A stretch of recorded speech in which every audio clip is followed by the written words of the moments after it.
HP ya? Apa? Bluetooth? Iya, Bluetoothnya dinyalakan.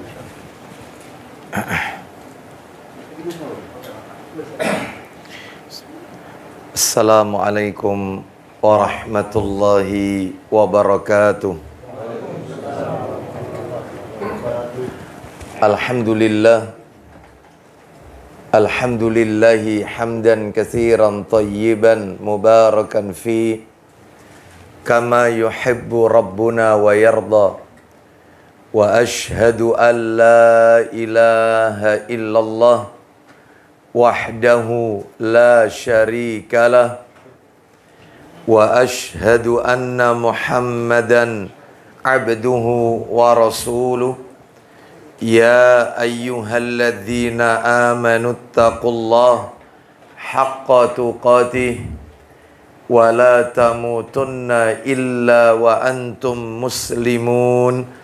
Amma ba'du, fa inna asdaqal hadisi kitabullah wa khairal hadi hadi Muhammadin sallallahu alaihi wasallam wa syarral umuri muhdatsatuha wa kulla muhdatsatin bid'ah wa kulla bid'atin dhalalah wa kulla dhalalatin finnar. Ikhwan wa akhawati fillah, bapak-bapak, ibu-ibu, kaum muslimin dan muslimah, jamaah majelis taklim Al-Fat yang semoga dimuliakan oleh Allah Subhanahu wa taala. Kepada sahibul bait, semoga Allah Subhanahu wa taala melimpahkan karunia rahmat dan barakah pada keluarga dan kediaman beliau. Waalaikumsalam warahmatullahi. Tidak ada kata yang patut kita ucapkan di sore hari ini selain rasa syukur kita kepada Allah Subhanahu wa taala atas segala karunia nikmat yang telah Allah berikan kepada kita. Di antara kenikmatan-kenikmatan tersebut yang kita rasakan pada sore hari ini adalah nikmat diberikannya kita kemudahan, kesempatan untuk talabul ilmi, menuntut ilmu. Semoga Allah senantiasa memberikan keistiqomahan kepada kita untuk senantiasa menuntut ilmu, dan Allah memberikan ilmu yang bermanfaat kepada kita semua. Ketahuilah Bapak Ibu sekalian, ilmu yang bermanfaat itu adalah ilmu yang dia pelajari dan dia amalkan dalam kehidupan kita, dalam kehidupannya sehari-hari. Sebagaimana Allah Subhanahu wa taala bahkan Rasulnya sallallahu alaihi wasallam menjelaskan dalam sabdanya yang sahih, dalam riwayat hadis yang sahih, Nabi bersabda, talabul ilmi faridhatun ala kulli muslimin. Menuntut ilmu adalah fardu ain, kewajiban bagi setiap kaum muslimin. Mudah-mudahan dengan kita menunaikan kewajiban kita pada sore hari ini dengan menuntut ilmu, Allah Subhanahu wa taala senantiasa mengabulkan doa-doa kita semua. Mengapa demikian? Karena salah satu tips kiat-kiat agar doa terkabul adalah dengan memenuhi perintah Allah Subhanahu wa ta'ala. Surat yang kedua ayat yang ke-186, Al-Baqarah ayat 186, Allah Ta'ala berfirman, وَإِذَا سَأَلَكَ عِبَادِي عَنِّي فَإِنِّي قَرِيبٌ أُجِيبُ دَعْوَةَ الدَّاعِ إِذَا دَعَانِ فَلْيَسْتَجِيبُوا لِي وَلْيُؤْمِنُوا بِي لَعَلَّهُمْ يَرْشُدُونَ. Allah Ta'ala berfirman, Al-Baqarah ayat 186, dan apabila hamba-hambaku bertanya kepadamu Muhammad tentang aku, maka sesungguhnya aku dekat. Aku kabulkan, di sini poinnya. Aku kabulkan permohonan orang yang berdoa apabila dia berdoa kepadaku. Syaratnya hendaklah mereka itu memenuhi perintahku. Nah ini, di dalam ayat ini jelas salah satu tips kiat-kiat agar doa terkabul adalah memenuhi perintah Allah Subhanahu wa ta'ala. Dan di antara sekian banyak perintah Allah Azza wa Jalla adalah talabul ilmi, menuntut ilmu. Mudah-mudahan Allah senantiasa menjadikan ilmu yang kita pelajari menjadi ilmu yang manfaat. Bapak Ibu sekalian rahimani wa rahimakumullah. Sore hari ini kita akan lanjutkan pembahasan kita. Kita masih berbicara kitab yang ditulis oleh Syekh Abdul Aziz bin Fathi As-Sayyid Nada, hafizahullahu ta'ala. Kitab yang berjudul Mausu'atul Adabil Islamiyati Al-Murattabah Alal Hurufil Hijaiyah, yang sudah diterjemahkan ke dalam bahasa Indonesia, diterbitkan oleh Pustaka Imam Asy-Syafi'i dengan terjemahan bebas, Ensiklopedia Adab Islam menurut Al-Quran dan As-Sunnah. Bapak Ibu, kita masih berada pada bab yang pertama, huruf alif. Menariknya buku ini penyajiannya disesuaikan dengan huruf hijaiyah. Alif, ba, ta, sa, jim, ha, kha, dan seterusnya. Jadi kita masih berada pada bab yang pertama, yaitu bab huruf alif. Sedangkan pasalnya kita sudah masuk pasal nomor 2. Apa itu? Adab al-ukhuwah fillah. Adab persaudaraan karena Allah. Jadi kalau pasal yang pertama itu juga masih menggunakan huruf alif, yaitu adab al-ijarah. Ijarah itu menggunakan huruf alif. Sekarang kita masuk adab al-ukhuwah. Ukhuwah itu juga dimulai dengan huruf hijaiyah alif, gitu ya. Baik, kalau menurut catatan saya, terakhir kajian kita bulan yang lalu, kita sudah masuk pada bagian adab seorang muslim terhadap muslim yang lainnya, sampai pada poin nomor 11. Sikap muslim kepada muslim yang lainnya sampai pada nomor 11. Untuk mengingat apa yang sudah kita bahas pada kajian yang lalu, sekedar mereview saja. Yang pertama, adab seorang muslim kepada saudara kita sesama muslim yang lain adalah: satu, niatkan yang lurus. Niatkan menjalin ukhuwah fillah, persaudaraan itu harus karena Allah. Tidak ada tendensi apapun kecuali lillah. Bukan karena ingin meraup keuntungan duniawi. Kita menjalin persaudaraan bukan karena ingin balas budi, bukan. Tetapi tujuannya lillahi ta'ala, karena Allah ta'ala. Sebab apa Bapak Ibu sekalian? Amalan itu diberi ganjaran oleh Allah ataukah tidak? Amalan itu diterima oleh Allah ataukah tidak? Amalan itu diridhoi oleh Allah ataukah tidak? Semua bergantung niatnya. Innamal a'malu binniyat. Sesungguhnya semua amalan itu tergantung pada niatnya. Maka kalau kita menjalin hubungan persaudaraan dengan saudara kita, niatkan karena Allah. Tidak ada tendensi apapun. Ini nomor satu.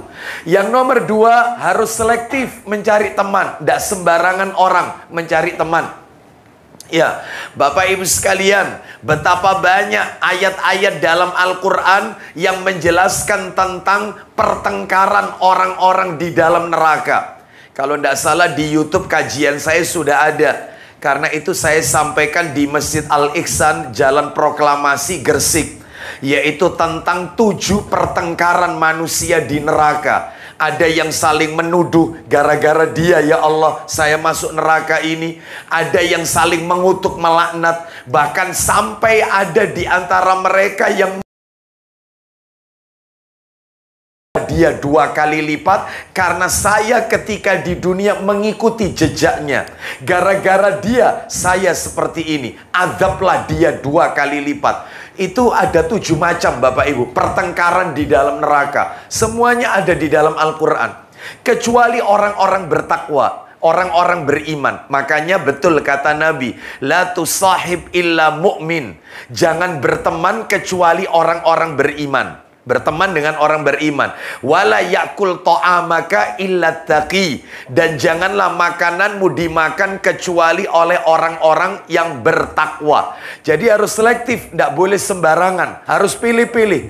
Baik teman pergaulan maupun teman di media sosial. Bapak Ibu, sudah banyak contohnya. Sudah banyak korbannya. Abu Thalib korbannya. Gara-gara salah mencari teman, temannya adalah Abu Jahal.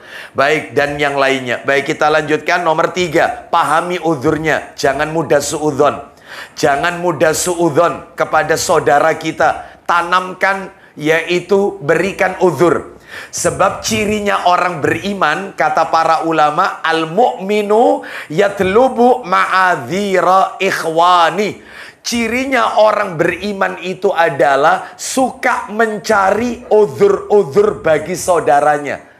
Jadi kalau ada saudara kita, misalnya dia lagi marah, maka berikan uzur. Mungkin dia banyak masalah, mungkin dia, berikan uzur, berikan uzur. Jangan suka suudzon, berprasangka buruk kepada saudara kita. Sedangkan kalau orang munafik, beda lagi. Orang munafik itu, wal munafiqu yatlubul asarat. Cirinya orang munafik itu adalah suka mencari-cari kesalahan saudaranya. Nah itu. Jadi delek-delek istilahnya. Makanya betul kata peribahasa, yaitu semut di seberang lautan nampak, sedangkan gajah di pelupuk mata tak nampak. Ya, maka jangan seperti ini. Yang benar itu adalah, yaitu pahami uzurnya. Jangan mudah suudzon dengan saudara kita, dan jangan mencari-cari kesalahannya. Ini nomor 3. Nomor 4, membalas kebaikannya. Kalau tidak bisa balas, ucapkan jazakallah khair atau jazakillah khair, seperti itu. Kalau tidak mampu, gantilah dengan pujian, ya. Jadi membalas kebaikan saudara kita.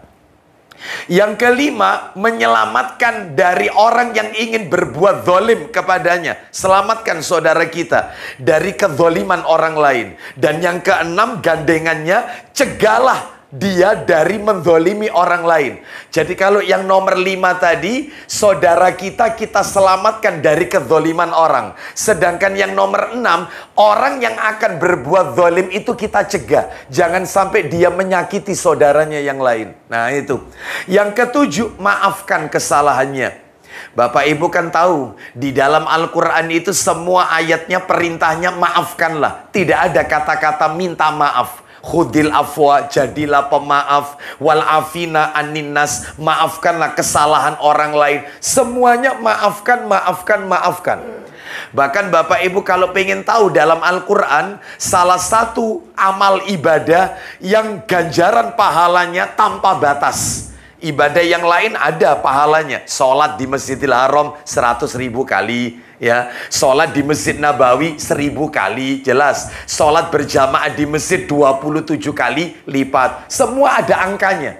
Sedangkan ada amal ibadah yang nggak ada angkanya, no limit, tak ada batasan. Yang tahu hanya Allah saja. Apakah itu? Di antaranya adalah sabar. Yang kedua, memaafkan kesalahan orang lain. Itu ada di surat Asyura. Asyura, ya, surat Asyura itu. Kalau tidak salah, memaafkan kesalahan orang lain. Dan yang ketiga, puasa. Pahalanya tanpa batas. Ya cuman 3 itu amalannya. Pahalanya tanpa batas. Maka mari kita berusaha memaafkan kesalahan saudara-saudara kita yang telah menyakiti, mendolimi kita, ya. Terus yang nomor 8, menutup aibnya. Tutup aibnya, jangan dibongkar. Meskipun orangnya sudah wafat, jangan dibongkar aibnya. Ya, tidak ada manfaatnya membongkar aibnya mayit. Wong dia sudah berhadapan dengan alam yang kekal nan abadi, alam barzah, alam akhirat. Dia akan mempertanggungjawabkan atas apa yang dia lakukan semasa hidup di dunia. Sehingga dalam hal ini tutup aibnya. Yang ke-9, bersungguh-sungguh dalam menolongnya. ya kita upayakan. Kalau tidak bisa kita bantu dengan materi, dengan tenaga. Kalau nggak bisa dengan tenaga, dengan pikiran. Memberikan way out, jalan keluar. Nah itu. Yang ke-10, menyelesaikan hajatnya, keperluannya. Ya. Yang ke-11, lah ini yang terakhir, memudahkan atau membantu masalahnya. Terutama mereka yang terlilit hutang misalnya, kita bantu semampu kita. Ya. Baik, ini yang nomor 11. Sekarang yang nomor 12 hari ini. 12, 13, 14, 15, 16, dan 17. Dalilnya jadi satu. Di satu hadis. Di satu hadis. 12 sampai 17. Apa itu yang nomor 12? Nomor 12 adalah memberikan salam. Menyebarluaskan salam. Yang nomor 13, menghadiri undangannya. Jadi kalau diundang, wajib datang. Wajib. Ya, cuman memang nanti ada walimah-walimah yang kita tidak wajib datang, Bapak Ibu. Yang ke-14, tidak putus dari menasehatinya. Jadi kalau dia minta nasihat, ya kita nasihati. Meskipun dia tidak minta, tapi kalau kita melihat suatu kemungkaran yang dilakukan oleh saudara kita, ayo dinasehati dengan cara yang baik. Termasuk menasehati ulil amri atas kezolimannya. Jadi menasehati penguasa tidak harus turun di jalan. Karena ini adalah cara-cara yang tidak diajarkan oleh baginda Rasul Sallallahu Alaihi Wasallam. Demo dan seterusnya. Jadi tidak putus dari menasehatinya. Terus kita nasihati. Yang ke-15, mendoakannya saat ia bersin. Jadi kalau bersin didoakan. Itu hak saudara kita itu. Ya. Yang ke-16, menjenguknya ketika sakit. Sekalipun sakitnya sakit ringan, sekalipun sakit hati, ya, kita jenguk. Ya, kita jenguk seperti itu. Nah, yang ke-17 terakhir, ya karena memang jadi satu ini dalilnya, mengiringi jenazahnya, yaitu dalam proses, yaitu pada saat dia wafat, memandikannya, mengkafaninya, sampai mengantarkannya ke, yaitu pemakaman, yaitu menguburkannya, seperti itu. Bapak Ibu sekalian, rahimani wa rahimakumullah, mana dalilnya? 12 sampai 17. Silakan dibuka Sahih Muslim. Nomornya 2066, 2066. 2066 itu kalau nomor aslinya 1974. Oh, mohon maaf. Ini cetakan terjemahan 1974, Pak Didi. Mohon maaf, keliru, kebalik. Cetakan terjemahan 1974. Sedangkan kalau nomor aslinya 2066. Baik, mari kita dengarkan bersama-sama Bapak Ibu sekalian, rahimani wa rahimakumullah. Silakan. Dari Al-Barok bin Azib radhiyallahu anhu berkata, ya, Rasulullah SAW memerintahkan kepada kami 7 perkara. Baik, perhatikan. Amarona Rasulullah sallallahu alaihi wasallam bisab'in wa nahana an sab'in. Silakan.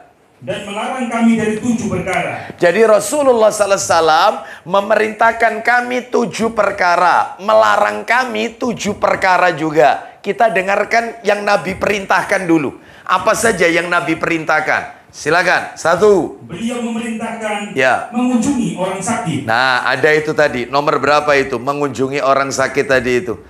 Mengunjungi nomor 16. Betul. Memang tidak urut. Nanti akan masuk semua itu. Lanjut teruskan. Yang kedua, mengantar jenazah. Mengantar jenazah itu yang nomor 17 tadi. Terus lanjut. Yang ketiga, mendoakan orang bersin. Mendoakan orang bersin itu yang poin nomor 15. Lanjut.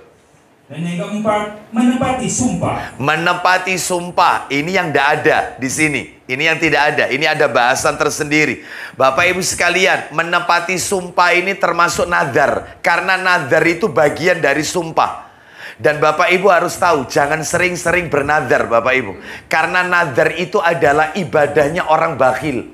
Orang pelit. Jadi dia kalau ingin beribadah pakai ngasih syarat. Kalau saya sembuh dari sakit, maka saya akan ngasih makan anak yatim. Nek waras. Kalau sembuh. Lah kalau tidak sembuh, berarti dia nggak ngasih makan anak yatim. Ini orang bakhil, orang pelit, nggak boleh. Terus kalau saya nanti narik arisan, saya akan mengumrohkan orang tua saya. Kalau narik, kalau nggak narik orang tuanya nggak diumrohkan, maka nggak usah ngasih syarat beribadah itu. Punya rezeki ya sudah umrohkan. Ada rezeki bantu anak yatim, nggak usah pakai ngasih syarat. Memang betul ada nadar itu nadar yang baik. Ada nadar itu nadar yang maksiat. Ada nadar yang baik itu yang tadi saya contohkan. Nadarnya tujuannya untuk ibadah, bantu anak yatim, terus kemudian mengumrohkan, terus misalnya membangun pondok pesantren. Kalau nanti anak saya ranking 1, saya akan memberi makan orang-orang miskin. Kalau ranking ini sebenarnya baik ya, tetapi ini tidak boleh. Ada nadar itu nadar maksiat. Bagaimana nadar maksiat itu? Sebagaimana nadarnya para pendemo. Ya, Bapak Ibu lihat, mereka mengatakan kalau tuntutan kami tidak dipenuhi, maka kami akan mogok makan, nggak minum. Ini kan nadar maksiat, nggak boleh. Ya, nggak mau makan, nggak mau minum.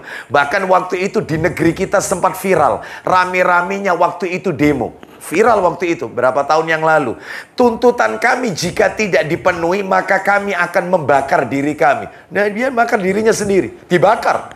Dia siram, yaitu bensin tubuhnya, dia bakar. Bayangkan, ini nadar maksiat. Sebagaimana nadarnya beberapa remaja-remaja di bangku sekolah SMU, ya, apabila kami nanti lulus ujian, maka kami akan melakukan pesta miras. Loh ini nadar maksiat. Ya, jadi nggak boleh dipenuhi yang kayak begini. Intinya jangan suka bernadar. Ibadah itu jangan ngasih syarat. Lanjut Pak Didi, lanjutkan. Nggak ada di sini tentang sumpah, termasuk sumpah ya, menepati sumpah. Lanjut teruskan. Yang kelima, menolong orang yang teraniaya. Nah, itu sudah kita bahas pada kajian sebelumnya. Lanjutkan. Memenuhi undangan. Nah, itu memenuhi undangan. Terus? Dan yang ketujuh, menyebarluaskan salam. Nah, menyebarluaskan salam. Berarti 12 sampai 17 ada semua itu. Yang tidak ada itu adalah menepati sumpah. Baik, karena kalau menepati sumpah itu adalah kaitannya dengan dirinya, nggak ada kaitannya dengan orang lain. Sedangkan yang kita bahas ini kan adab muslim kepada orang lain, saudara kita sesama muslim. Baik, Bapak Ibu sekalian, jadi itu yang diperintahkan oleh Nabi. Sekarang kita dengarkan yang dilarang itu apa? Yang dilarang, silakan baca. Beliau melarang yang pertama. Apa itu yang dilarang? Wa nahana an khawatima. Silakan. Memakai cincin emas. Jadi Nabi melarang memakai cincin emas untuk laki-laki. Ya, untuk laki-laki. Adapun untuk wanita boleh memakai cincin emas. Laki-laki yang boleh pakai cincin perak. Cincin emas tidak boleh. Lanjut teruskan. Yang kedua, minum dari bejana perak. Makan dan minum dari tempat atau bejana yang terbuat dari perak. Apalagi emas, tambah nggak boleh. Sebagaimana di kerajaan-kerajaan kan demikian. Karena emas dan perak ini, piring, ya, tempat makan, gelas yang terbuat dari emas atau perak ini adalah perhiasan surga. Sedangkan kita tidak boleh memakainya bagi kaum muslimin. Ini adalah merupakan perhiasan surga. Oleh karena itu, maka ini dilarang. Kalau sekedar warna, warnanya warna gold, warnanya warna silver, perak, nggak apa-apa. Yang nggak boleh itu kalau bahan bakunya dari emas atau perak. Lanjut teruskan. Yang ketiga, memakai spray sutra. Ya, spray tempat tidurnya dari sutra, nggak boleh, dilarang. Lanjut teruskan. Yang keempat, memakai sutra campur katun. Sutra campur katun, baju batiknya katun, ada sutranya campuran, nggak boleh. Lanjut, itu untuk laki-laki ya. Wanita boleh pakai sutra, boleh. Terus lanjut. Yang kelima, memakai sutra biasa. Sutra yang harganya murah. Sutra biasa nggak boleh. Yang murah aja nggak boleh, apalagi yang mahal. Lanjut teruskan. Terakhir. Memakai sutra kembang. Memakai sutra kembang. Semua sutra untuk laki-laki tidak diperbolehkan ya. Baik Bapak Ibu sekalian, kita lanjutkan pembahasan kita. Berarti panjenengan sudah mendapatkan 6 poin ya, 6 poin, nomor 12 sampai 17. Untuk memberikan salam, nomor 12 kita bahas dulu, memberikan salam. Saya tidak akan membahas secara detail memberikan salam ini, karena materi ini juga kami sampaikan tadi pagi ketika kajian di Kelampis. Ya, memberikan salam. Hanya sedikit penekanan saja. Ya, penekanan aja tentang keutamaan menyebarluaskan salam. Jangan diremehkan. Bapak Ibu harus tahu, keutamaannya menyebarluaskan salam ini Bapak Ibu luar biasa. Apa keutamaannya? Di antaranya adalah orang yang menyebarluaskan salam itu dijamin masuk surga dengan selamat. Masuk surga dengan selamat. Mana dalilnya? Coba dibuka Sahih Targhib wa Tarhib. Minta tolong yang ini kitabnya jilid 5. Ya, hari ini kita jilid 5. Abu Dawudnya minta tolong juga yang jilid 3 warna coklat itu, jilid 3 bawah. Nah itu, nah insya Allah lebih banyak di 2 kitab ini nanti sama Sahih Muslim. Kita dengarkan ini Sahih Targhib wa Tarhib, yaitu masuk surga dengan selamat, ada di nomor 2697. 2697. Nah, 2697. Silakan dibaca. Nah, dari Abu Yusuf Abdullah bin Salam, silakan radhiyallahu an. Dari Abu Yusuf Abdullah bin Salam radhiyallahu an, ia berkata, Sami'tu Rasulullah sallallahu alaihi wasallam yaqul, silakan. Aku telah mendengar Rasulullah SAW bersabda, Ya ayyuhan nas, afsus salam wa at'imut ta'am wa sallu bil laili wan nasu niyamun tadkhulul jannata bisalamin. Silakan. wahai sekalian manusia, sebarkanlah salam. 1 amalannya, sebarkan salam. Terus Berikan makan orang miskin. berikan makan orang-orang miskin, jangan bakhil sama mereka. Nomor 3, Dan sholatlah di malam hari ketika manusia sedang tidur. sholat tahajud di saat manusia terlelap tidur. Hanya 3 amalannya. Menyebarluaskan salam, memberikan makan orang miskin, plus sholat tahajud di saat manusia terlelap dengan tidurnya. Maka niscaya kalian masuk surga dengan selamat. masuk surga dengan selamat. Itu amalannya Bapak Ibu. Makanya jangan remehkan menyebarluaskan salam. Yang terakhir terkait dengan salam ya, pentingnya menyebarluaskan salam. Ini yang terakhir yang bisa kami sampaikan. Orang yang menyampaikan salam itu paling banyak pahalanya. Paling banyak pahalanya. Bagaimana tidak? Coba dibuka Sahih Targhib wa Tarhib, nomornya 2710. 2710 2710 dari Imran bin Husain radhiyallahu an. Silakan. Dari Imran bin Al-Husain radhiyallahu an, dia berkata, Ja'a rajulun ilan nabiyyi sallallahu alaihi wasallam faqala. Silakan. seorang Assalamualaikum. Faradda alaihi summa jalasa. Faqala an-nabiyyu sallallahu alaihi wasallam ashrun. Silakan. Assalamualaikum. Terus. Lalu beliau membalasnya. Ya. Kemudian orang itu duduk dan Nabi SAW bersabda. Apa kata Nabi kepada orang itu setelah nyampaikan salam kepada Nabi? Silakan. Dia mendapatkan 10. Duh, dia dapat 10 karena cuman membaca Assalamualaikum. Lanjut. Summa ja'a Assalamualaikum warahmatullah. Faradda fajalasa. Faqala ishrun. Silakan. Kemudian datang yang lainnya dan mengucapkan. Apa kata orang yang lain kepada Nabi? Assalamualaikum warahmatullah. Setelah itu, Lalu beliau membalasnya. terus Lalu orang itu duduk dan berkata. apa kata Nabi kepada orang yang kedua? Dia mendapatkan 20. 20 pahala. Assalamualaikum warahmatullah. Terakhir, summa jaa akhar faqala assalamualaikum warahmatullahi wabarakatuh. Faradda fajalasa faqala salasun. Silakan. Kemudian datang yang lain lagi dan mengucapkan. Iya, silakan. Assalamualaikum warahmatullahi wabarakatuh. Loh, terus. Lalu beliau membalasnya. Lalu Lalu orang itu duduk dan Nabi SAW bersabda, Terus dia mendapatkan 30. 30 pahala. Sekarang pertanyaannya, Ustadz, kalau yang nyampaikan salam kan dapat pahala. Lah terus kalau yang menjawab salam, apakah juga mendapatkan pahala? Sama Bapak Ibu, sama. Dalilnya adalah kita dengarkan surat An-Nisa, surat nomor 4 ayat 86.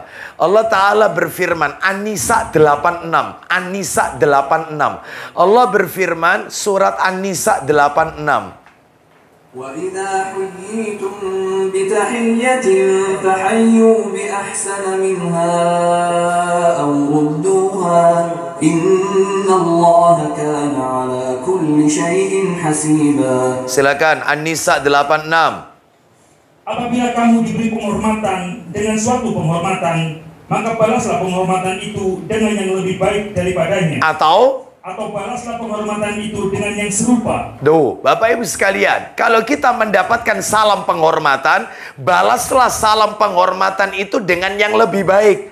Minimal sama. Jadi kalau ada orang menyampaikan salam kepada kita, Assalamualaikum, kita jawab minimal sama, Waalaikumsalam. Tetapi yang terbaik adalah tambahkan, Waalaikumsalam warahmatullah. Itu kalau kita jawab sama, Assalamualaikum, Waalaikumsalam, kita dapat 10. Kita yang jawab. Kalau kita tambahkan, Waalaikumsalam warahmatullah, dapat 20. Kalau orang itu menjawab, kalau orang itu menyampaikan salam, Assalamualaikum warahmatullah, lalu kita jawab lengkap, Waalaikumsalam warahmatullah wabarakatuh, kita dapat 30. Dan kalau orang itu membacanya lengkap, lalu kita tambah yang lain, Assalamualaikum warahmatullahi wabarakatuh, kita tambah Waalaikumsalam warahmatullahi wabarakatuh wa maghfiratuh. Ada tambahan, wa maghfiratuh, semoga Allah mengampuninya. Itu artinya, maka kita dapat 40 pahala. Loh, di mana dalilnya? Kok boleh nambahi wa maghfiratuh? Itu dalilnya Bapak Ibu, bisa kita lihat dalam perkataan Al-Hafidz Ibnu Hajar Al-Asqalani dari Ibnu Daqiq Al-Aid, menukil perkataan Abdul Walid bin Rushd bahwasanya diambil faedah dari firman Allah An-Nisa ayat 86. Ini bisa kita lihat dalam kitab Tuhfatul Ahwadhi di juz yang ke-7. Jadi nggak apa-apa, ditambahkan wa maghfiratu. Ada keterangan ulama demikian. Nah, seperti itu. Lah, yang salah kaprah itu di masyarakat, yang salah kaprah kelihatannya keren tapi salah. Contoh, kalau kita dapat salam, Assalamualaikum, dijawab Waalaikumsalam warahmah. Ada nggak? Waalaikumsalam warahmah. Ya, semoga mendapatkan keselamatan dan rahmat. Pertanyaan saya, Anda membutuhkan rahmatnya siapa? Ya, rahmatnya Allah. Kenapa Anda susah banget menyebutkan lafaz Allah? Bu, ya ditambah warahmatullah. Tullah, Allahnya sebut. Karena kita butuh rahmatnya Allah. Jadi yang benar jawabannya Waalaikumsalam warahmatullah. Nah itu, jangan disingkat Waalaikumsalam warahmah. Yang lebih parah lagi, salamnya di media sosial atau SMS, ya aswrbeb, ASS.WR.WB, aswrbeb. Ya, yang kayak begini nggak usah dijawab, nggak usah dijawab. Ya, jadi kalau dia mengucapkannya itu, ada lagi askum, ada lagi yang agak disingkat-singkat. Jadi ASLKM. Oh iya. Ada lagi yang gini, askumtat.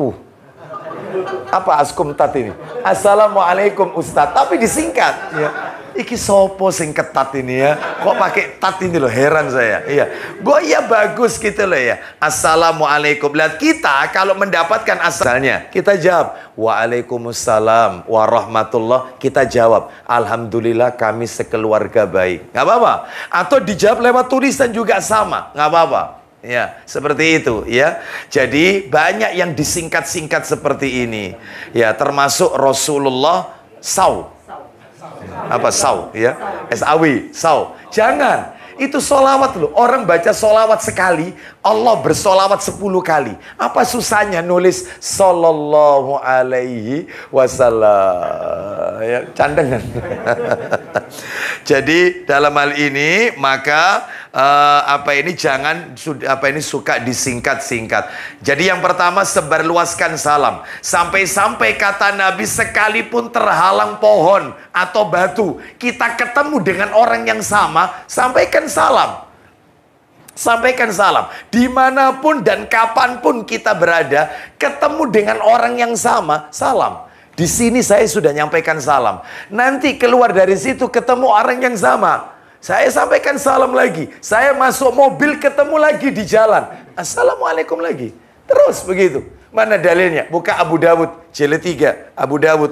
Nomor hadisnya Bapak Ibu sekalian rahimani wa rahimakumullah. Silakan Abu Dawud, yaitu nomornya 5200. 5200. 5200. Ya, silakan. Abu Dawud nomor 5200, yaitu dari Abu Hurairah radhiyallahu an. Silakan baca. Dari Abu Hurairah radhiyallahu an, ia berkata, iya, apabila seseorang di antara kalian berjumpa dengan saudaranya atau orang lain, iya, maka hendaklah ia mengucapkan salam kepadanya. Mengucapkan salam. Lanjut, teruskan. Dan apabila di antara mereka ada sebuah pohon, tembok atau batu, iya, kemudian mereka berjumpa lagi, iya, maka hendaknya ia kembali mengucapkan salam. Mengucapkan salam kembali. Seperti meskipun terhalang tembok, batu, atau pohon, ketemu lagi, ucapkan salam. Meskipun orang itu berkata, balik ketemu salam terus. Iya. Gak bosen. Iya. Rupanya sih dihafal nomor ikut tok gitu ya. Gak apa-apa Bapak Ibu sekalian ya. Karena itu perintah. Kalau kita digiting, bukan mahram, boleh. Tetapi dengan syarat asalkan aman dari fitnah. Dalilnya di mana? Coba Abu Dawud tetap 5204. 5204. Jadi Nabi SAW melewati sekelompok kumpulan wanita, lalu Nabi menyampaikan salam. Nah itu, silakan. Ya, 5200, betul, dari Asma binti Yazid itu. Silakan. Dari Asma binti Yazid, ia berkata, iya, Nabi SAW pernah berjalan melintasi kami dalam kumpulan beberapa wanita. Nah, terus lalu kemudian beliau mengucapkan salam kepada kami. Nabi menyampaikan salam kepada kumpulan kaum wanita. Nggak apa-apa. Itu asalkan banyak wanitanya. Kalau seorang diri, jangan. Karena nanti akan terkena fitnah ini. Ya, jangan. Begitu juga Bapak Ibu sekalian, dalam masalah menyebarluaskan salam ini, yang sedikit menyampaikan salam kepada yang banyak. Yang berkendara, nyampaikan salam kepada yang jalan. Orang yang jalan, nyampaikan salam kepada mereka yang duduk. Itu etikanya. Anak muda, nyampaikan salam kepada mereka yang tua. Itu aturan mainnya. Ini tidak, salamnya ketika naik mobil diganti. Tin. Ya, kacanya ditutup lagi. Ya Allah, padahal sudah taklim ini. Ya, sudah taklim itu. Ada lagi, merasa saudaranya itu belum ngaji, lihat celananya ndak cingkrang, orangnya juga ndak jenggotan, lalu tidak disebutkan salam. Ya, tidak menyebarluaskan salam. Betapa sering saya mendapatkan teguran dari beberapa satpam perumahan, ya, di mana dia mengatakan kepada saya, maaf Pak Ustadz, saya mau tanya, kenapa saya kalau nyampaikan salam ke jamaahnya Pak Ustadz, kok salam saya tidak dijawab? Apa saya belum berjenggot Pak Ustadz? Nah, ya, ini kesalahan, nggak boleh. Ya, tetap kita sampaikan salam. Ya, mana dalilnya? Ayo dibuka Sahih Muslim nomor 2021. 21. Ya, dari mana itu hadisnya itu? 2021. Abu Hurairah. Ya, betul. Abu Hurairah radhiyallahu an. Silakan. Nah, yusallimur raqibu 'alal mashi wal mashi 'alal qaidi wal qalilu 'alal katsiri. Loh, silakan. Dari Abu Hurairah radhiyallahu an, ia berkata, Ya. Rasulullah SAW bersabda, Silakan. orang yang berkendaraan hendaklah memberi salam kepada pejalan kaki. Duh, itu kan yang berkendara kepada pejalan kaki. Terus Orang yang berjalan kepada orang duduk. nah, orang yang duduk itu kita sampaikan salam. Lanjut. Dan orang sedikit kepada orang yang banyak. Orang yang sedikit seperti Nabi tadi. Nabi seorang diri nyampaikan salam ke beberapa kaum wanita. Seperti itu. Ya, terus lanjut, sudah selesai. Baik, jadi ini menunjukkan etika dalam menyampaikan salam. Sekarang kita masuk yang nomor 13, Bapak Ibu. Nomor 13, kembali ke materi kita. Sikap muslim kepada muslim yang lain. Apa itu tadi nomor 13? Menghadiri undangan. Bapak Ibu sekalian, mohon maaf ini harus kami sampaikan. Tidak semua undangan wajib kita datangi. Ya, ada Bapak Ibu sekalian, ya, ada di antara acara-acara walimah, naam, yang kita datangi dan ada yang tidak kita datangi. Apa itu? Sekarang sekalian aja saya sampaikan, yaitu undangan-undangan walimah-walimah yang disunahkan untuk kita hadiri. Artinya kalau kita ngadakan walimah itu boleh, dan kita kalau diundang datang. Ya, apa ini acara walimah yang sesuai sunnah? Yang sesuai sunnah itu ada 7, Bapak Ibu. Walimah yang sesuai sunnah itu ada 7. Ya, apa saja? Yang pertama adalah namanya walimatul aqiqah. Ya, undangan makan karena sebab kelahiran anak. Biasanya 7 hari setelah anak itu dilahirkan. Ustadz, kalau hari ke-14 boleh, hari ke-14 nggak apa-apa, boleh, nggak apa-apa hari ke-14, ya, bahkan hari ke-21 boleh, ya, seperti itu. Kalau bisa terakhir di situ, Bapak Ibu. Bagaimana kalau anaknya masih di rumah sakit, Ustadz, karena belum bisa pulang, yang yang diperbolehkan hanya orang tuanya, maka bolehkah diadakan acara walimatul akikah? Nggak apa-apa, boleh. Akikah ini disyariatkan. Nomor 2, walimatul khurs. Khurs ya pakai kho. Kho sama sot. Khurs. Khurs. Iya. Jadi kalau ditulis Latin itu KHURSH. Khurs. Iya. KHURSH. Khurs. Apa itu? Undangan makan karena selamatnya wanita dari perceraian. Jadi wanita itu selamat dari perceraian. Misalnya, seorang wanita diancam oleh suaminya.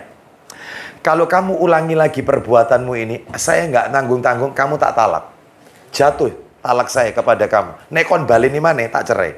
Sudah, ketakutan. Ternyata wanita ini melakukan perbuatan yang sama. Saking takutnya dia, lalu suaminya berkata, ya sudahlah.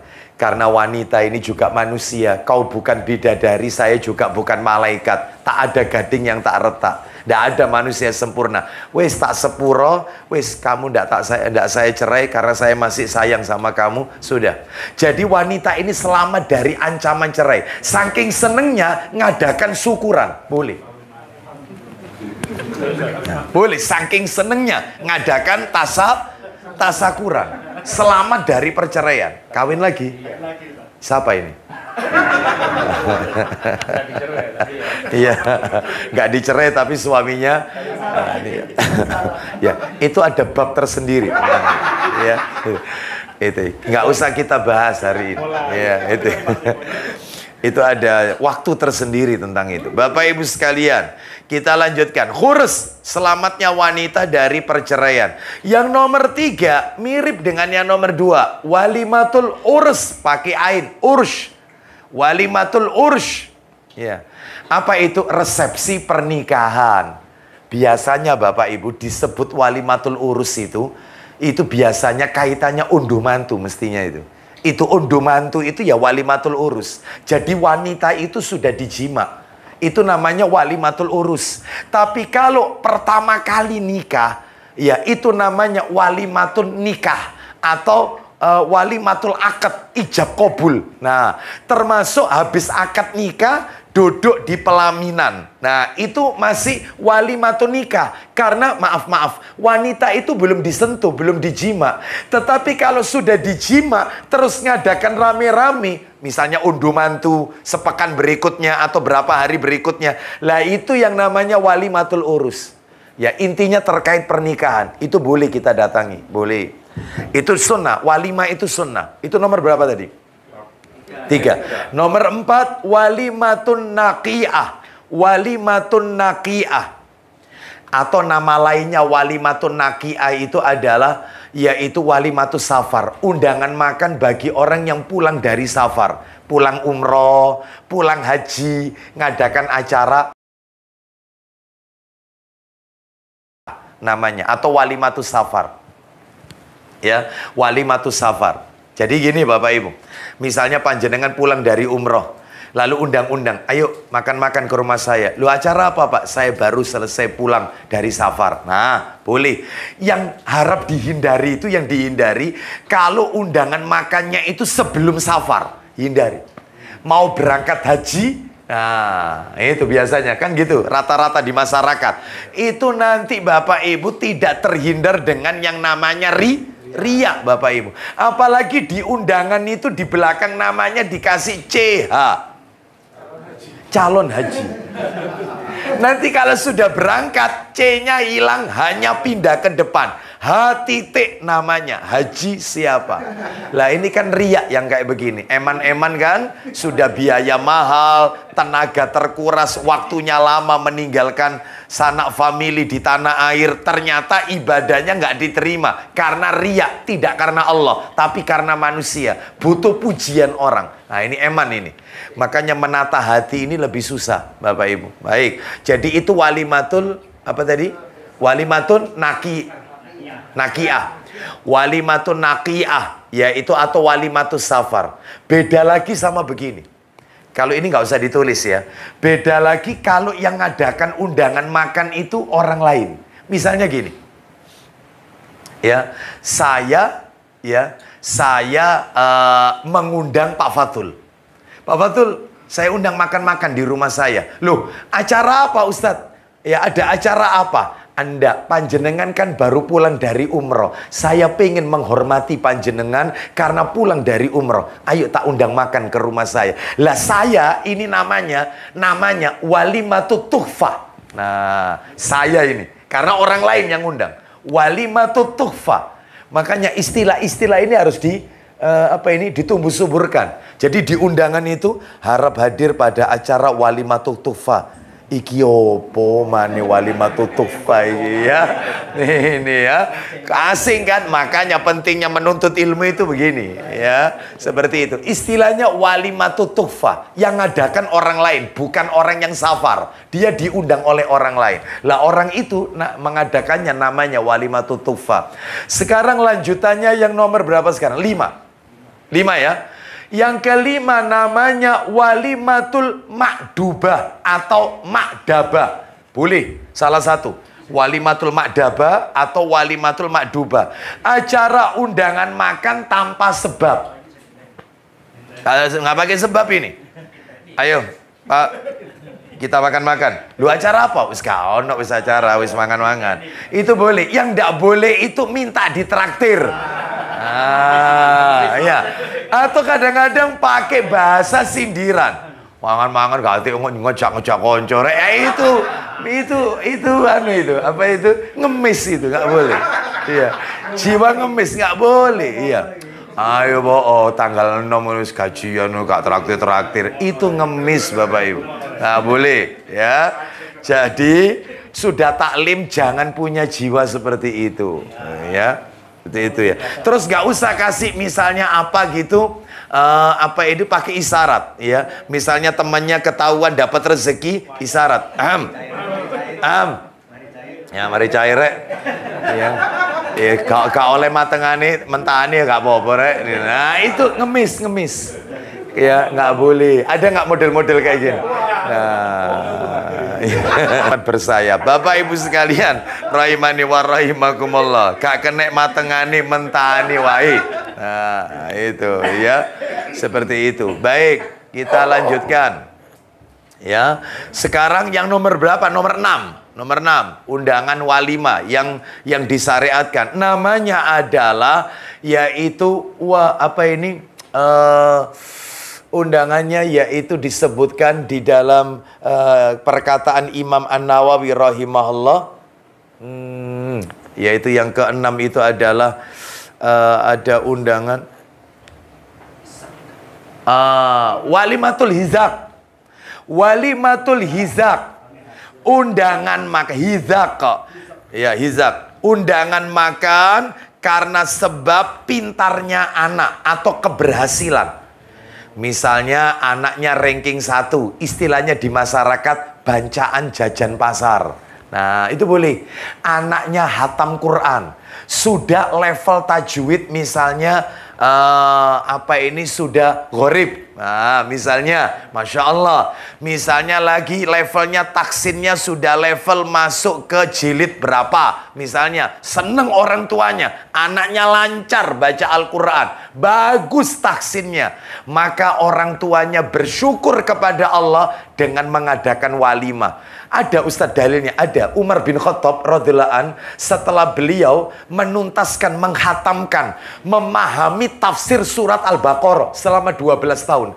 Belajar surat Al-Baqarah 12 tahun. Umar bin Khattab. Artinya, maknanya, tafsirnya, cara mengaplikasikannya total 286 ayat ditempuh 12 tahun oleh Umar bin Khattab. Setelah itu beliau menyembelih seekor kambing dan dibagikan daging-dagingnya kepada orang-orang di sekitarnya. Jadi boleh syukuran ini, syukuran boleh. Ya, suaminya sukses, kerjaannya lancar, bancaan nggak apa-apa, syukuran boleh seperti ini. Ya, itu yang nomor 6. Yang nomor 7 apa mas? Satunya lagi mas. Itu nomor 7. Walimatu wakirah. Walimatu wakirah, undangan makan karena menempati rumah baru. Entah baru beli atau mungkin ngontrak, nggak apa-apa, ya. Atau renovasi, rumahnya baru direnov, lalu dia ngadakan syukuran, boleh, ya. Seperti itu. Ya, ada RI 1, ada RI 2, nah, ya. Ada RI 3, ya. Itu kan begitu ya. Ada rumah istri pertama, rumah istri 2, kan gitu ya. Nah, ini syukuran, banyak syukuran, Masya Allah. Ya, kita lanjutkan. Bapak Ibu sekalian, rahimani wa rahimakumullah, ya. Itu yang nomor 13, menghadiri undangan yang boleh. Adapun yang tidak boleh Bapak Ibu cuma 2 Bapak Ibu. Hanya 2. Walimah cuma 2 yang tidak boleh. Apa itu? 1, walimatu wadhimah. Walimatu wadhimah, undangan makan karena tertimpa musibah.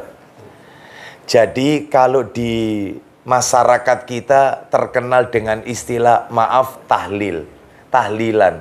7 harinya makan-makan di rumah orang yang kesusahan. 40 harinya atau 100 harinya. Lah ini semua bagian dari meratap Bapak Ibu. An-niyaha, meratapi mayit. Jadi kita yang takziah mestinya bawa makanan. Kalau bisa bukan makanan yang mentah tapi siap saji. Jangan sibukkan orang yang kena musibah ini dengan membuat makanan. Kita yang justru bahkan nggak apa-apa, sering-sering seminggu sekali kita kirimi makanan karena dia dirundung kesedihan. Seperti itu, kita kirimi makanan, ya. Itu makanan siap saji, kue, dan seterusnya untuk anak-anaknya. Karena apa? Karena dia seorang diri dan seterusnya. Adapun kita cukup makan sendiri, yaitu di tempat tersendiri. Jangan di tempat orang yang kesusahan. Ya, seperti itu. Jadi, kalau kita disuguhi, meskipun segelas air, Bapak Ibu, jangan diminum. Jangan. Karena ini bagian dari meratap. Nggak boleh. Niyaha. Dosa ini. Kasihan mayitnya. Jadi nggak boleh makan-makan, minum di rumah orang kesusahan.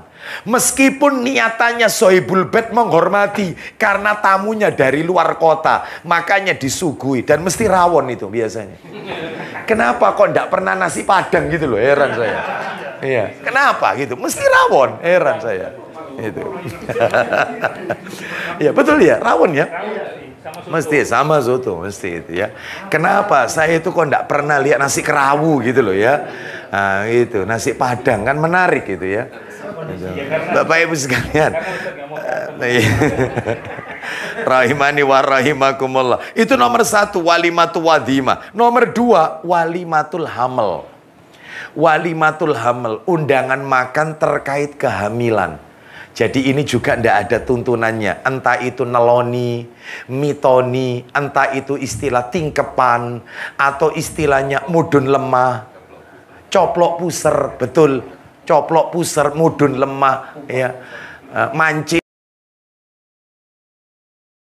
Bapak Ibu, yang ada itu cuman akikoh, yang ada itu. Ya, dan biasanya kalau sudah mitoni, neloni istilahnya, biasanya dibacakan firman Allah surat Yusuf dan Maryam. Maksudnya kalau anaknya laki supaya ganteng kayak Nabi, kalau anaknya perempuan cantik seperti, ya lihat bapak ibunya. Ya, kalau bapak ibunya ganteng, cantik, insya Allah anaknya sekitar itu. Kalau bapaknya itu ibunya itu, ya anaknya sekitar itu. Makanya perlu kata Nabi, carilah wanita itu yang cantik, cari yang tampan untuk perbaikan. Iya, tapi tidak jaminan memang yang dicari itu karena faktor agama atau akhlak. Tapi nggak apa-apa karena cantiknya, karena kayanya, karena nasabnya. Istilah orang Jawa apa? Bibit. Oh, itu kan nggak apa-apa ya.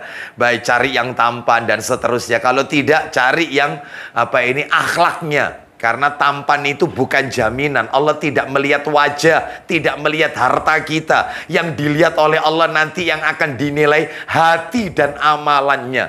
Nah, itu ya. Baik, kita lanjutkan. Jadi itu cuma 2 saja yang tidak boleh. Ada satu walimah.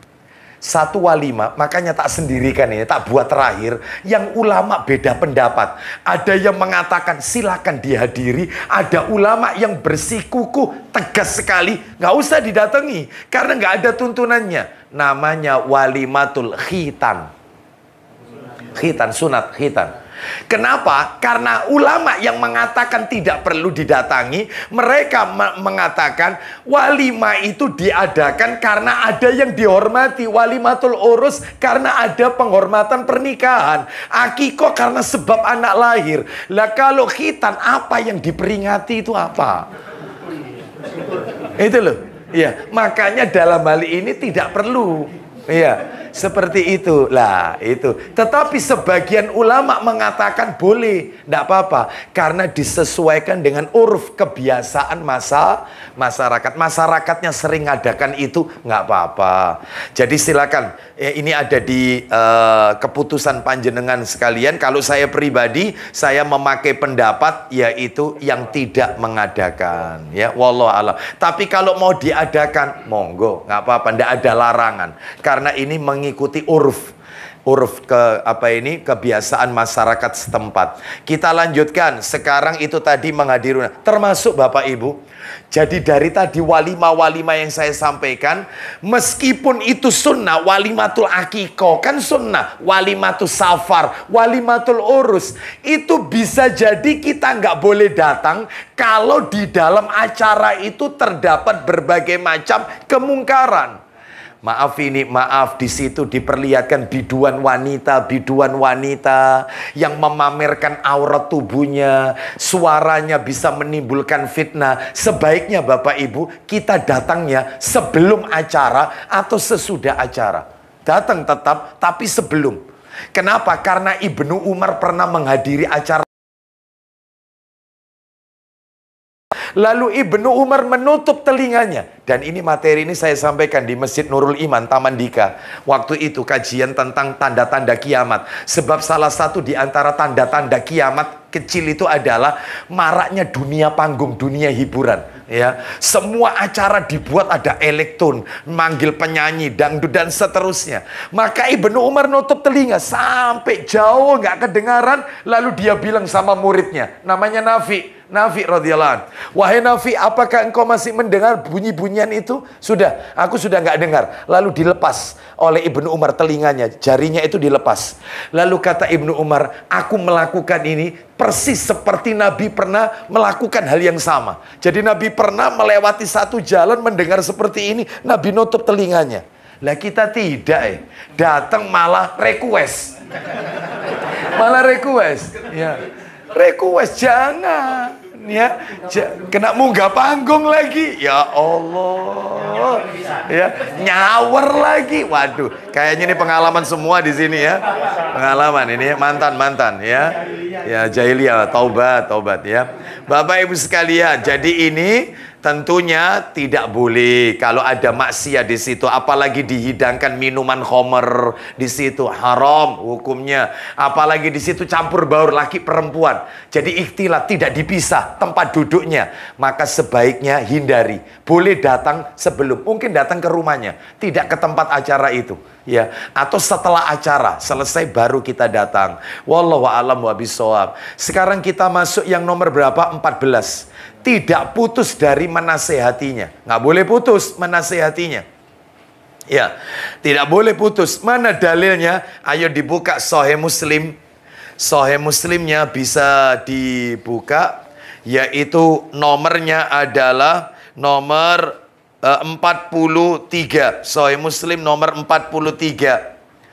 Ya, bagi Bapak Ibu sekalian yang pernah belajar kitab Arba'in An-Nawawi, hadis ini masuk dalam kitab Arba'in An-Nawawi, Bapak Ibu sekalian. Ya, hadis tentang adinun nasihat. Agama itu adalah nasihat. Kita dengarkan nomor 43, nomor aslinya 55, nomor aslinya. An-Tamimin Ad-Dari radhiyallahu an qala Rasulullah sallallahu alaihi wasallam. Silakan. Dari Tamim Ad-Dari radhiyallahu an, ia berkata, ya. Nabi SAW bersabda, Ad-dinun nasiha. Ad-dinun nasiha, ad-dinun nasiha. Nabi mengucapkan itu 3 kali. Dalam riwayat yang lain itu, dalam riwayat Abu Dawud. Teruskan, lanjut. Agama itu ialah nasihat. Nabi mengucapkan itu dalam riwayat yang lain diucapkan sampai 3 kali. Agama itu adalah nasihat. Lalu para sahabat bertanya, qalu liman ya Rasulullah? Silakan. Tanya kami, nasihat bagi siapa ya Rasulullah? Nasihat untuk siapa? Agama itu katanya nasihat. Nasihat untuk siapa? Qala, Nabi menjawab. 1, lillahi. 2, wali kitabihi. 3, wali rasulihi. 4, wali a'immatil muslimin. 5, wa ammatihim. Nasihat 1 untuk Allah. Loh, Allah kok dinasehati? Nanti saya jelaskan. Sabar. Nasihat untuk Allah. Nomor 2, bagi kitabnya. loh, Al-Quran kok malah dinasehati? Kan kita mestinya dapat nasihat. Maksudnya apa? Nanti saya jelaskan ringkas saja. Jadi nasihat untuk kitab Al-Quran, kitabnya Allah, kitabullah. Nomor 3, bagi Rasulnya. lu bayangkan, Rasul masa dinasehati? Kita malah butuh nasihatnya Rasul. Tapi nanti apa maksudnya saya jelaskan. Nasihat untuk Rasulnya Nabi Muhammad SAW. Nomor 4, bagi para pemimpin kaum muslimin. lah, pemimpin ulil amri, para imam kaum muslimin. Yang kelima terakhir, dan bagi orang banyak. bagi kaum muslimin pada umumnya, wa ammatihim. Maka jangan bosan, jangan putus dari menasehatinya. Sekarang saya jelaskan ringkas saja. Apa yang dimaksud dengan menasehati untuk Allah? Nasihat untuk Allah. Maksudnya adalah bukan berarti kita menasehati Allah. Na'udzubillah. Demi Allah tidak seperti itu maknanya. Allah tidak butuh nasihat. Kita yang butuh nasihat. Lah terus maknanya apa? Nasihat untuk Allah. Maksudnya mentauhidkan Allah, mengimani dan membenarkan semua berita yang datangnya dari Allah, sabar menerima ketetapan takdirnya Allah, tidak mengeluh, tidak mencaci maki keputusan Allah yang menimpa kita. Meskipun kita merasa takdir itu buruk, buruk itu kan kacamata kita. Menurut Allah itu baik untuk hambanya. Menurut kita itu nggak baik. Nah, makanya kita harus sabar menerima takdir. Termasuk berbaik sangka, santun terhadap apa yang telah Allah tetapkan, terutama doa-doa kita yang belum dikabulkan, maka kita harus santun, ya. Terus kemudian berbaik sangka, husnudzon. Ya, seperti itu. Tidak suudzon. Sebab banyak orang itu yang suudzon. Lah ya, saya ini sudah sholat, saya sudah beribadah. Kenapa doa saya kok tidak dikabulkan? Sedangkan mereka orang-orang di luar sana yang tidak beribadah, melakukan kemaksiatan, kesirikan, malah doanya dikabulkan, hidupnya fine-fine saja. Kenapa saya kok semakin terpuruk? Padahal saya sudah berusaha mendekatkan diri kepada Allah. Ini suudzon yang seperti ini, apalagi sampai ditambahi kalimat naudzubillah, kayaknya Allah ini tidak adil, naudzubillah, ini namanya tidak punya adab. Berarti dia maksudnya tidak memberi nasihat untuk Allah, itu maksudnya tidak berbaik sangka kepada Allah. Termasuk juga banyak taubat istighfar. Nah itu. Lah terus kalau untuk kitabnya apa? Nasihat untuk kitabnya. Maksudnya apa? Nasihat untuk kitabnya. Maksudnya adalah mempelajari Al-Quran, membacanya secara rutin, syukur-syukur menghafalkannya. Lah itu maksudnya nasihat untuk kitabnya. Ya itu. Termasuk diantaranya adalah banyak sekali ya. Sekarang nasihat untuk Rasulnya. Masa Rasul kita nasihati? Nggak mungkin dong. Maknanya itu bukan kita menasihati Rasulullah. Maknanya yang benar adalah menghormati Nabi, mengagungkan Nabi. Maksudnya mengagungkan sunnah-sunnahnya, membenarkan ucapannya Nabi, mentaati Nabi, menjauhkan apa-apa yang dilarang oleh Nabi, dan beribadah sesuai dengan apa yang Nabi syariatkan. Lah itu yang dimaksud dengan yaitu menasehati, nasihat untuk Rasulnya. Nah itu ya. Sekarang yang berikutnya tadi nasihat untuk pemimpin. Oh, ini nasihat untuk pemimpin. Nah ini perhatikan Bapak Ibu, nasihat untuk pemimpin itu bukan turun di jalan melakukan demo, bukan. Tetapi yang benar, saya bacakan riwayat Imam Ahmad. Perhatikan riwayat Imam Ahmad. Nabi SAW bersabda, man aroda an yansoha li sultanin bi amrin fala yubdi lahu ala niatan.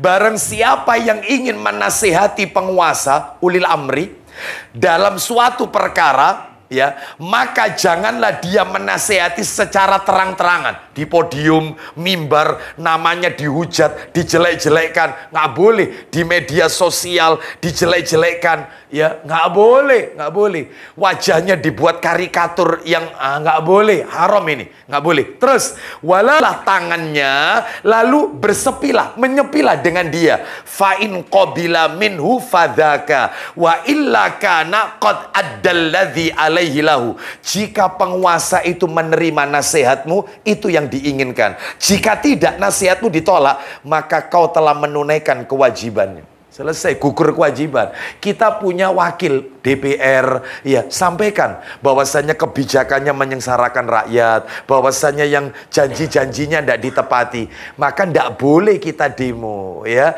Jadi caranya dengan cara langsung atau melalui perantara. Wallahu a'lam wa bishawab. Bahkan dalam riwayat An-Nasai, Nabi pernah bersabda begini, An-Nasai, afdholul jihad. Loh ini, afdholul jihad, jihad yang paling utama. Afdholul jihad kalimatu haqqin inda dhi sultanin jair. Artinya adalah sebaik-baik jihad itu adalah kalimat kebenaran, mengungkapkan kebenaran di sisi penguasa yang zalim. Di sisi, bukan di depan halayak umum, bukan. Di sisi, di sampingnya. Anda salah, kebijakan Anda menyengsarakan rakyat. Begini, nasihati, 4 mata, langsung sampaikan. Nah, begitu mestinya, ya, tidak menjelek-jelekkannya. Dan masih banyak lagi adab muslim kepada ulil amri, ya. Baik, terus yang terakhir, wa ammati, nasihat kepada seluruh kaum muslimin. Caranya dengan apa? Caranya adalah dengan menolong mereka, membimbing mereka, dengan memberikan petunjuk, khususnya yang berkaitan dengan urusan akhirat. Urusan akhirat. Jadi kalau mereka melakukan kesirikan, terangkan kepada mereka, ini syirik, Pak. Ya, kembali ke jalan yang benar, mentauhidkan Allah, mencegah mereka dari sekuat tenaga dari kesesatan, mencintai mereka sebagaimana kita mencintai diri kita sendiri, dan tidak berbuat zalim kepada mereka. No, ya. Lah kalau mereka yang mendolimi kita, Ustaz, urusan dia sama Allah. Yang penting karena itu saudara kita, dia juga baca syahadat, jangan sakiti mereka. Ya, sekalipun mereka mendolimi kita, ya.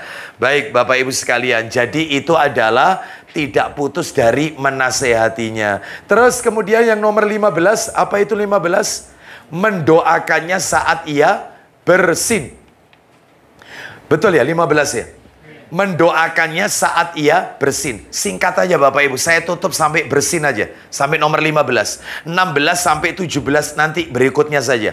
Saya tutup sampai nomor 15 ini. Pak, Bu, perlu diketahui, bersin itu adalah amalan yang dicintai Allah. Allah paling suka bersin, dan Allah paling benci dengan angop, menguap, angop, paling benci. Mana dalilnya? Buka Sahih Bukhari. Buka Sahih Bukhari. Ya kan kitabnya? Loh ini, iya. 1719, 1719. Nomor aslinya 6223, nomor asli. Nomor asli 6223. Tapi cetakan terjemahan 1719. Bukhari ya. Kita dengarkan di situ. Loh, jelas sekali. Innallaha yuhibbul utasa wa yakrahut tasa'uba. Loh, silakan, ayo baca. Dari Abu Hurairah radhiyallahu an, Iya. dari Nabi sallallahu alaihi wasallam, beliau bersabda, Isinya, Allah mencintai bersin Duh, dan Allah membenci kuap. Nah, Allah mencintai bersin dan membenci kuap, angop. Lanjut teruskan. Karena itu, kalau seseorang bersin lalu ia memuji Allah, Iya. maka setiap orang Islam lain yang mendengar, Ya. hendaklah ia mendoakan. Duh, yarhamukallah. Didoakan. Terus lanjut. Kuap itu adalah dari setan. Kuap, angop itu dari setan. Angop itu. Lanjut teruskan. Orang hendaklah menahan kuapnya sedapat mungkin. Duh, sedapat mungkin angopnya. Jangan diperlebar. Jangan. Wah, Nah. maka setan tertawa mendengarnya. Nah. Persis ya. Apalagi dilakukan. Ada ya? Ayam goreng. Itu ya. Nggak boleh. Kadang sholat itu juga sambil membaca ayat sambil angop. Ya.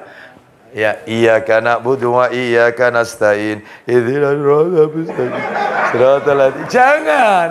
Jangan Bapak Ibu. Tahan. Ya, tahan. Ya baik, sekarang saya tunjukkan gimana sih kalau bersin adabnya. Adabnya Bapak Ibu, mungkin bisa dicatat ya atau diingat aja. Adabnya ada 12 sebenarnya.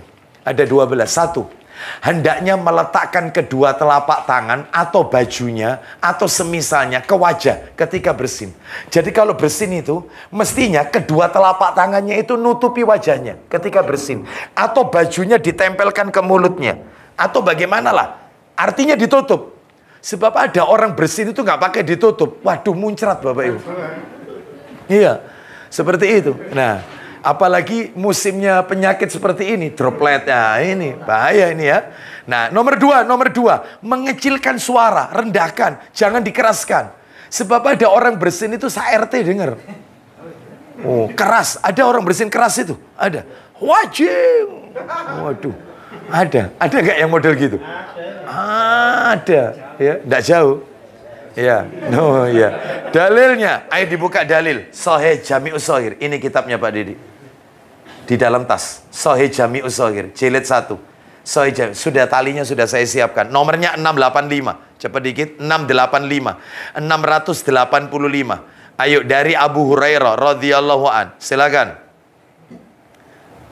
Ayo. Dari Abu Hurairah radhiyallahu an. Iya. Apabila salah seorang di antara Rasulullah SAW bersabda. Dari Abu Hurairah radhiyallahu an, Rasulullah SAW bersabda. Memang di situ nggak ada tulisannya, tapi langsung Rasulullah bersabda. Lanjut. Idza atau sa'adukum, silakan.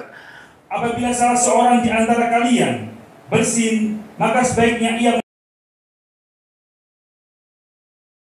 dan merendahkan suaranya. Loh, merendahkan. Bapak Ibu barangkali ketika bersin keluar penyakit yang dapat menular. Nah itu ya. Mungkin juga ketika bersin mengeluarkan sesuatu yang menjijikkan atau bau. Loh itu loh. Termasuk agar tidak membuat bising atau kaget orang. Makanya direndahkan. Nomor 3, ucapkan tahmid ketika setelah bersin. Jadi kalau habis bersin ucapkan tahmid. Ucapkan tahmid. Bapak Ibu tak kasih 3 bacaan, 3 versi. Insya Allah panjenengan belum pernah membaca versi ini. Versi pertama kalau bersin begitu wahing, hajing, itu baca Alhamdulillah. Itu versi pertama. Versi pertama. Versi kedua lengkap. Hajing, Alhamdulillahirabbil alamin. Lengkap tahmidnya. Lengkap. Ini ada dalilnya semua ini. Ada dalilnya semua. Yang ketiga, lah ini yang jarang. Nomor 3, versi ketiga. Apakah boleh Ustadz dibaca semua? Enggak, pilih salah satu. Pilih salah satu. Apa itu versi ketiga? Begitu bersin, hajing. Membaca Alhamdulillahi ala kulli hal. Nggak pernah ini kita, jarang. Ayo tumbuh suburkan sunnah Nabi.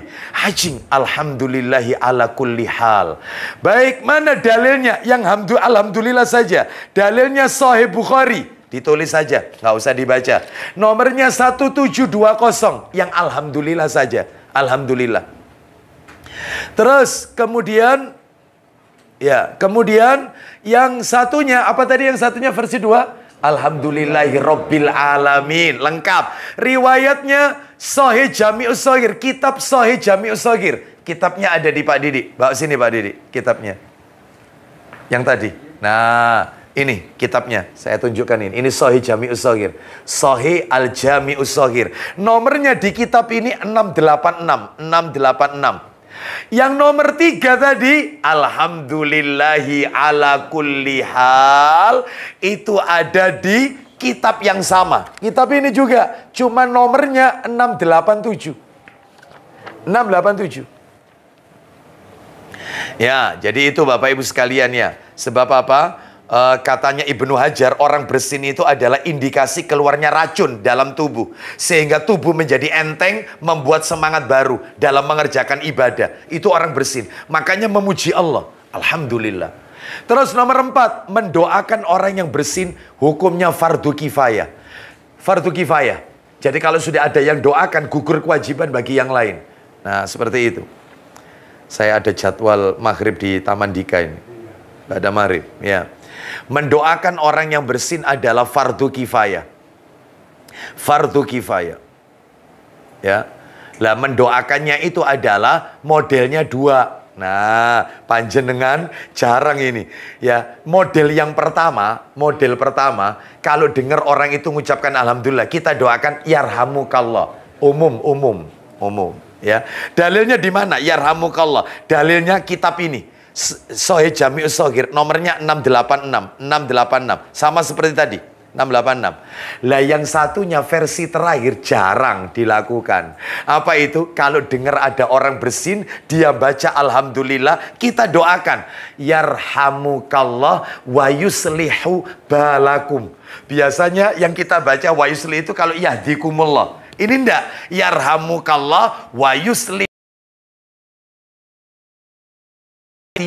dan memperbaiki keadaan dirimu. Di mana itu dalilnya? Dalilnya dalam kitab yang sama, Sahih Jami'us Shaghir nomor 683. Semuanya di sini semua. 683. Sahih Jami'us Shaghir 683. Betul, biasanya yahdikumullah wa yuslihu balakum. Ini tidak, yarhamukallah wa yuslihu balakum. Nah, ini sunnah yang harus ditumbuh suburkan. Nomor 5, orang yang bersin mendoakan orang yang mendoakannya, saling mendoakan. Jadi saya bersin, alhamdulillah, panjenengan doakan saya, yarhamukallah. Nomor 5 ini, doanya versinya ada 2. Tadi Dokter Angga sudah nyinggung, yahdikumullah wa yuslihu balakum. Itu versi pertama. Dalilnya di mana? Dalilnya kitab ini, Sahih Jami'us Shaghir nomor 687. Lah versi nomor 2 jarang. Ayo kita bagus ini doanya. Jadi kita mendoakan orang yang mendoakan kita, itu bacaannya yaghfirullahu, mengampuni kami dan mengampuni kalian. Loh. Itu di mana itu dalilnya? Kitab yang sama, Sahih Jami'us Shaghir, nomornya 686, 686, 686 di kitab ini. Ya. Terus sekarang nomor berapa? 6, nomor 6. Ya. Jangan membaca yarhamukallah, jangan membaca yarhamukallah atau disingkat tashmid. Tashmid itu yarhamukallah jika orang yang bersin tidak mengucapkan tahmid, alhamdulillah. Jangan didoakan. Jadi kalau dia bersin hacing, dia nggak baca alhamdulillah. Ya, minimal kita lihat pergerakan bibirnya. Kalau tidak, maka jangan didoakan yarhamukallah. Jangan. Mana dalilnya? Dalilnya adalah disebutkan dalam Sahih Muslim, nomornya 2509. Kitabnya ada di sini. Muslim 2509. Baik, Bapak Ibu sekalian. Ya, karena waktu berapa? Nomor 6. Untuk berikutnya kita lanjutkan yang nomor 7. Lanjut. Muslim kepada, semoga sedikit menjadi tambahan ilmu yang bermanfaat. Mudah-mudahan Allah meridhoi semua amal ibadah kita. Nah, kita langsung tutup saja karena waktunya. Wassallallahu ala nabiyyina wa ala alihi washabihi wasallam. Subhanakallahumma wa bihamdika asyhadu an la ilaha illa anta astaghfiruka wa atubu ilaik. Wa akhiru da'wana anil hamdulillahi rabbil alamin. Assalamualaikum warahmatullahi wabarakatuh.